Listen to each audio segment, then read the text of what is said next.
রাস্তার দাবিতে বাস আটকিয়ে বিক্ষোভ ফেটে পড়ল ছয়নাবী এলাকার মানুষ। বিধাননগর পৌর নিগমের ৩৬ নম্বর ওয়ার্ডের ছয়নাবী অঞ্চলে দীর্ঘদিন ধরে রাস্তার বেহাল দশা। বারবার কাউন্সিলরকে জানিয়েও কোনো পদক্ষেপ না নেওয়ায় ক্ষোভে ফেটে পড়লেন এলাকাবাসী। শুক্রবার বনবিবি তলার রাস্তায় বাস আটকে বিক্ষোভে সামিল হন শতাধিক মানুষ। তাদের অভিযোগ, রাস্তায় করুণ অবস্থার কারণে প্রায় দুর্ঘটনা ঘটে, বাচ্চারা সময় মতন স্কুলে পৌঁছতে পারে না এবং কর্মজীবীরাও ভুগছে এই নিয়ে। তাদের স্পষ্ট বার্তা, রাস্তা না মেরামত হলে আন্দোলন আরও তীব্র হবে বলে জানান। এই জন্য যে 4 বছর হয়ে গেছে আমাদের এখানে এখনো পর্যন্ত চমেলি নস্কর আসে না, কি এখানে এইটা দেখে না কি মানুষ আছে কি না। এখানে স্কুল আছে, অনেকজন পেশেন্ট পর্যন্ত যাওয়া যায় না রাস্তার জন্য। আমরা কিছু চাই না, আমাদের শুধু রাস্তা চাই, ওনার কাছে শুধু রাস্তা চাই আর কিছু না।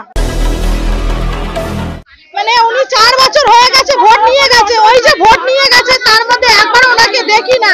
এই রাস্তায় আমাদের প্রেগনেন্ট মহিলা যারা যাতায়াত করে হসপিটালে যেতে কত অসুবিধা, কিন্তু ওনার কোনো হুঁশই নেই। আন্দোলন করছি, উনি একবারও এসে দেখছে না যে এখানে কি হচ্ছে। লোক পাঠিয়ে দেখছে যে এখানে কি হচ্ছে না হচ্ছে, কিন্তু উনি একবারও আসছে না। বিধাননগর পৌর নিগমের ৩৬ নম্বর ওয়ার্ডের ক্যামেরায় দুলাল শিকারি, আমি রিঙ্কি, নিউজ কলকাতা 24।